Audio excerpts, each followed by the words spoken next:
First, we at WagerTalk would like to thank everyone as a record number of you took advantage of our Thanksgiving 7-day special. We hope you enjoyed the convenience of getting your favorite handicappers plays daily during the hectic holiday weekend, and we also know that December can be a crazy month.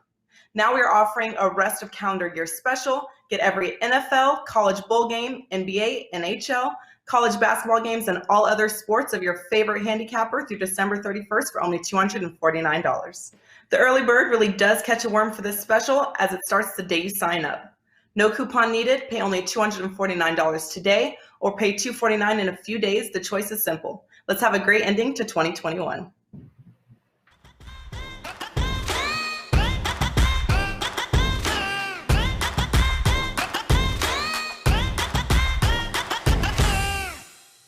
Hey guys, welcome in, and a very happy Thursday to you as we inch a little bit closer to championship weekend here, college football. We got 3 conference championships we're going to break down for you here over the next 25 minutes or so, and we're going to do it with, well, some familiar faces here, guys, especially on our Thursday panel as Ralph Michaels is here, Teddy Covers, and Dave Cokin, better known as the A-team here, guys. And Ralph, we are at that point, right? It took, I can't believe it, December already, championship week. Tell me over at WagerTalk.com, what do you got locked and loaded for us there? Well, you know, NHL playing, couple college basketball plays. Don't buy my college basketball plays. Just go watch today's college basketball Today show, and you'll get both of them. But just a quick reminder, guys, the $249 special for the rest of December to go through December 31st was not supposed to get posted until Monday. Grab it now. It's like getting this weekend for free. Dave, Teddy, or myself, anyone, all the plays from now through December 31st for just $249. Yep, it does not get any better than that, guys. $249, take advantage of it. Get all plays, including the 5% best bets. And Teddy Covers, not only at WagerTalk, but also at sportsmemo.com, my friend. What do you got locked and loaded first? We're in action tonight in NBA and college hoops, and I've got 3 college football winners posted for the weekend, including a 5% big ticket for the SEC Championship Game. That's backed by an under-the-radar 24-1 angle.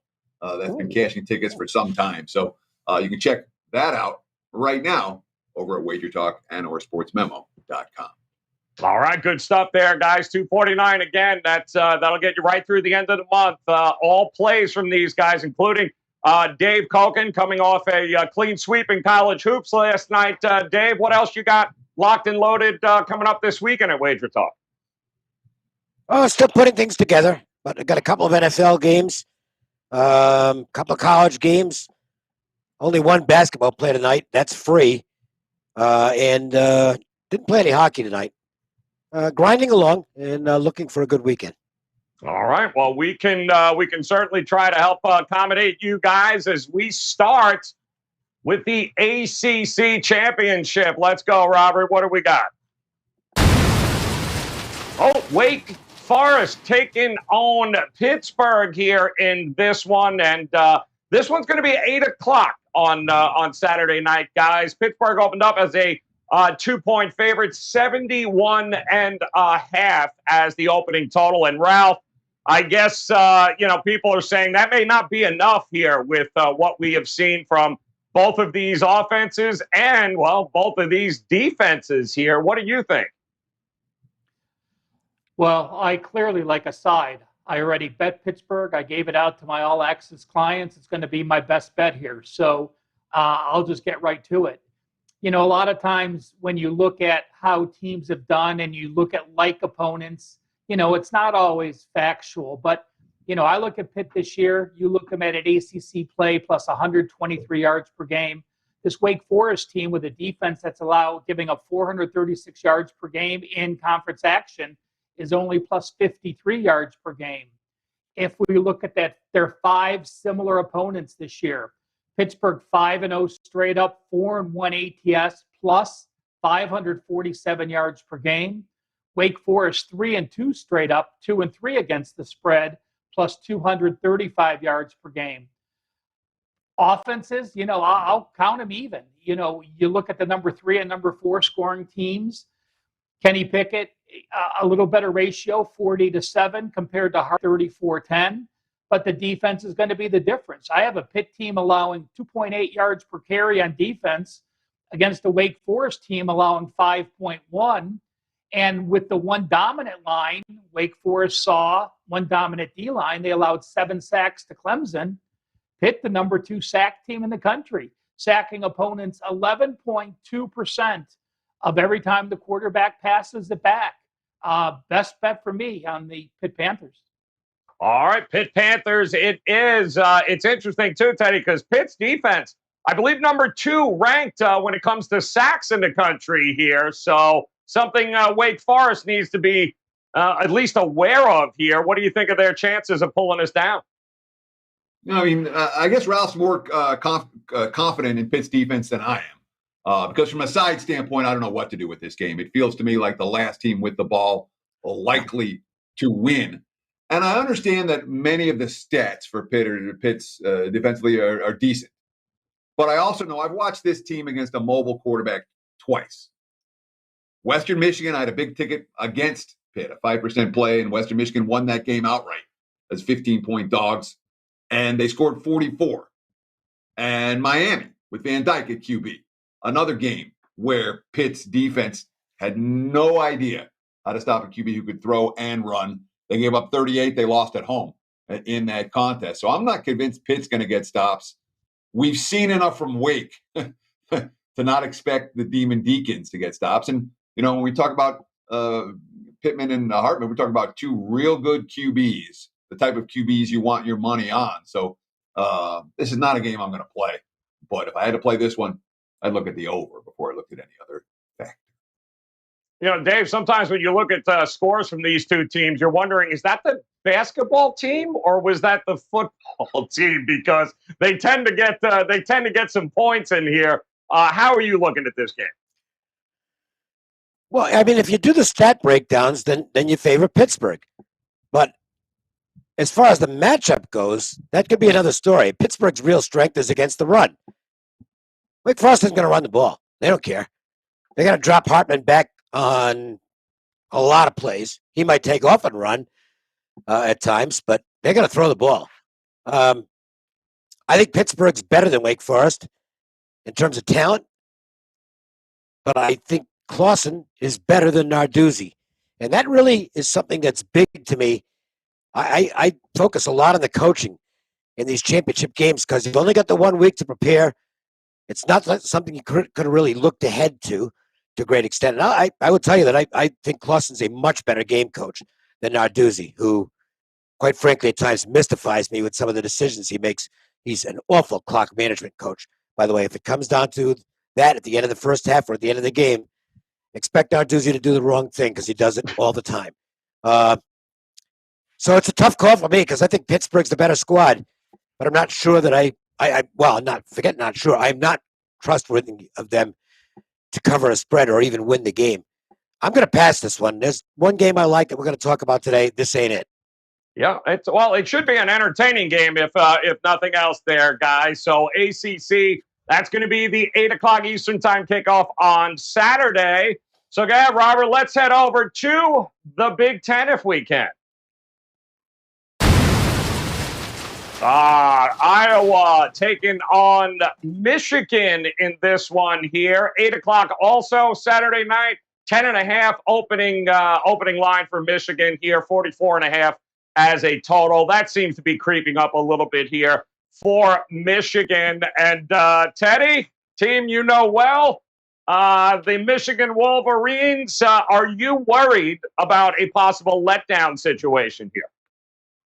Yeah. And I watched this whole news report / promotional video of all these different players from Michigan talking yesterday, telling the audience how they were focused on Iowa and everything's still in front of them and yada, yada. And I didn't believe a word they were saying, and I don't think they believed a word they were saying. That was a huge win last week. That was a culmination of a 5-year goal for the 5th-year seniors. You know what I mean? And they did it in resounding fashion. And now they're playing this Iowa team, and we all know this is Iowa's role. All right. They're ugly. They ugly it up. They don't do anything pretty, but they hang tough in games like this one. They've been spoilers. They've been making money with the Hawkeyes in this role, the spoiler role, throughout the Kirk Ferentz era. I have a concern backing Iowa plus the points in this game because I still can't figure out how the Hawkeyes are going to score in this game. Offensively, they are such a challenged team. When you can't move the ball against Northwestern, I watched them get shut out in the second half against Northwestern and almost lose that game as a result. And the offense has been a little bit better the last couple of weeks. But again, last week, if Nebraska doesn't shoot themselves in the foot 400 times, Iowa's not even playing in this game. So I worry about the Hawkeyes putting the biscuit in the basket. This is not an elite offensive team, not even close. But I'm not sure Michigan's lighting up the scoreboard here either. Lean under, lean Hawkeyes, but there's not a whole lot of quote-unquote value on either of those sides. If I want Iowa, I want closer to 2 touchdowns. And if I want the under, let's let the market bet it up a little bit before we get there, because it is the type of game that might well be first to 20 wins this one, just like each of the last 2 meetings between Michigan and Iowa. Spencer Petras for a Heisman. No, I'm only kidding. Dave, Iowa happens to be just one of 8 teams in the country that average less than 300 total yards of offense per game. To Teddy's point, how are they going to score here in this one? Don't know, don't care. I'm pretty blunt about things, and I'm not going to waste anybody's time here. I made the number Michigan 11. I made the total 44. Wow, okay. Here's the numbers. I have nothing. Just anything I would say here would be completely extraneous and a waste of time. Pass. Do you, quick, Dave, do you lean one way or the other from a coaching perspective? No. You don't know? You think it's dead pretty much even across the board? I think Ferentz has no offense and manages to get the team to the winner's circle on a regular basis. I think he's pretty good. And Harbaugh is, I know they were crying about get him out of there. They're not crying about that anymore. Now, when I made my number and saw the line, that was the last time I looked at the football game. There's games where you just say, I have no bet on the game, and that's it. Move on. Maybe Ralph's got something good on it. Oh, he's cooking up some sort of trend there. I know he is. Go ahead, Ralph. What do you got here in this game for us? Well, we know Iowa is a feeble offense that has a very good defense and causes turnovers, and that's why they are where they are. They're plus 13 turnovers on the year, and in their 2 losses where they scored 7 points against Purdue and 7 points against Wisconsin, they were minus 6 turnovers in those 2 games. They not only won, but they lost the turnover battle. Michigan, however, is not a team that turns the ball over. They only have 9 turnovers on the year. I'm looking for a conservative game plan early. Listen, Michigan just needs to win to get in. I do think there's going to be a hangover early. I think they try to just keep running Haskins, let him run the ball. Iowa's going to run the ball. I'm looking under first half. I think it's going to be both teams running the ball, both teams being conservative, not wanting to throw the ball and make a mistake. Count me for a low-scoring, ugly Big Ten 6-3 first half. Yeah, Iowa playing with house some money there. 10-2, by the way, Michigan guys this year led the nation ATS.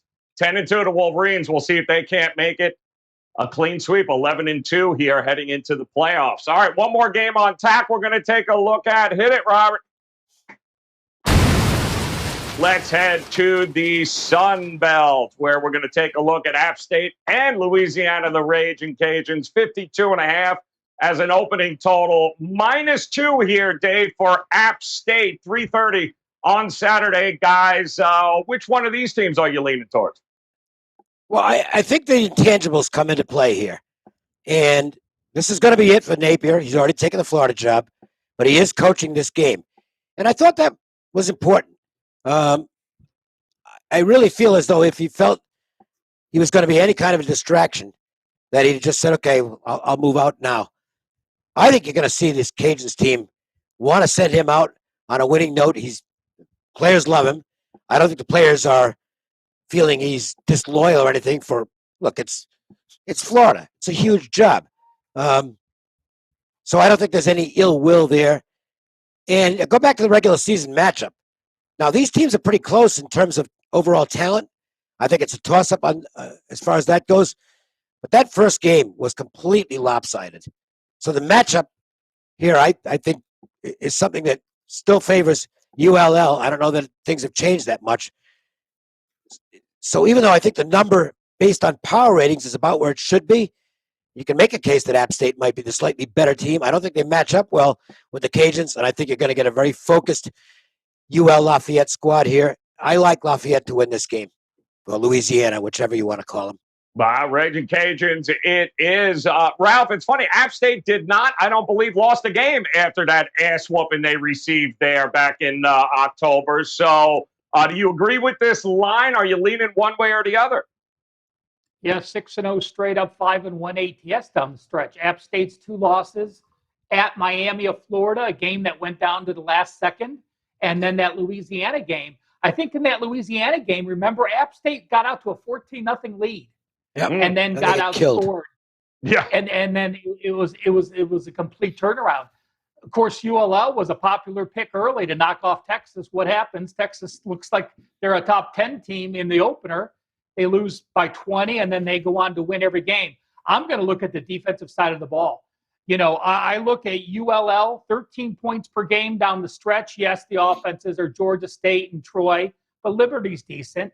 App State, a sneaky look at their last 4 opponents. Yes, they played weak foes as well, Arkansas State, South Alabama, Troy, and Georgia Southern. But App State held their last 4 opponents to a season low. And I'm a big advocate. When you're looking at a team and they're playing that well down the stretch, holding opponents to a season low, what's the season low for ULL? 283. They're not going to hold them to that. But ULL also has the motivation of double revenge. Remember, this is the 4th year that they were supposed to have a Sun Belt champion. Well, the first 2 seasons in 18 and 19, App State hosted in Boone, ULL. Last year, they had to cancel the game. So these are the only 2 teams that have played in the Sun Belt Championship. A lot of motivation for ULL on that side, but I think I'm going to go with the under. Yes, we have Lewis with an 18-4 ratio and Bryce with a 22-10 ratio, but run the ball, try to win the Sun Belt, and teams are playing sneaky good defense down the stretch. Yeah, it's certainly going to be one hell of a game for the Raging Cage. I mean, this is Napier's last game at Cajun Field there. Do you look at last week's close call with Monroe? Are you taking anything away from that, or you think it really doesn't matter, Teddy? I don't think it matters one bit. And if you're trying to handicap conference championship weekend after teams have already clinched and when they're facing their rivals who have nothing to play for but that game, you know, we saw plenty of teams with similar results last week who didn't exactly light up the scoreboard or play their best football, who may well be undervalued commodities this week. I thought Cokin nailed it. You know, this is one situation where the head coach matters, and he matters a lot. Right? Every report about Billy Napier is he's the next Urban Meyer, he's the next Nick Saban. He's a guy who is organized and focused, and his teams respond to his message, and the team is always prepared. And, you know, every quote that I could find, my gut reaction was, oh, my God, you know, Lafayette, you got to fade them this week. You know, App State's defense is better. And then you start reading those quotes. And remember, Napier this is his 4th year on the job. These are the kids that he recruited who are now seniors. And they've lost a pair of conference title games. And he came back, and they came back specifically to get this game at home this year and to win this game. And maybe it's too much pressure for these kids, but in my mind, that's meaningful. When you accomplish that goal of getting this team on this field at home with a chance to win a conference title, yeah, Raging Cajuns or pass for me. Quarterback Levi Lewis, only 4 picks on the season, too, so they don't tend to beat themselves and turn the ball over. It's going to be one hell of a matchup there, guys. App State taking on the Raging Cajuns. So Let's start from the beginning. Again, if you're just joining us, Ralph, I know right at the top we talked about the ACC. You got a best bet. Why don't you go ahead and just recap that again for us? I may stand alone with my cohorts, but I do like Pitt. Like I said, I bet Pitt. I gave them out, and I will go with the Panthers as the ACC. One thing to remember about that game, guys, at the start of the year, Pittsburgh was 60-1 to win the ACC. Wake Forest 100-1. Would be nice if you had both of those sides wanting to hedge. Love it. All right, there you go, Pitt. Yeah, wouldn't it? Go ahead, Teddy, tell us which one of those remaining games here are you leaning towards more? The Raging Cajuns. Louisiana Lafayette I have +3 in my pocket. I've advised my clients to make that same bet. And you read that quote, and that is a team that's literally been playing the last 4 years for this game.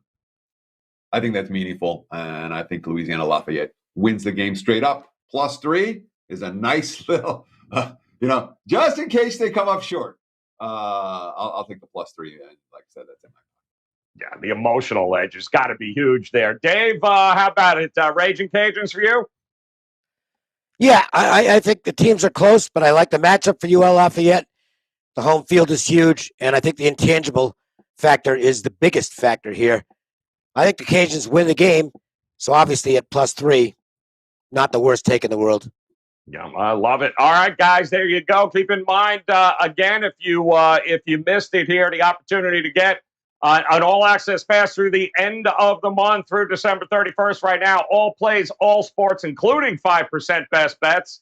They're available right now at WagerTalk.com. Just head over to Ralph's page or Teddy Cover's page, as well as Dave Cokin's page, and boom, you guys got it there. $249 will give you access through the end of the month. All plays, all sports. Take advantage of that, including this weekend, guys. Opportunities to start cashing in on the card as their best bets. Locked and loaded already, some of them at WagerTalk.com. Go take advantage. And, of course, we'll be back again for one final edition here of the College Football Daily. Is 3 more conference championship games. We'll have them covered again for you tomorrow and recap it all. Make sure you hit that bell in the upper right-hand corner. Come back and join us here tomorrow for another edition of College Football Daily. On behalf of Ralph, Teddy, and Dave, guys, we appreciate the time. Best of luck with your plays tonight. We'll see you again tomorrow.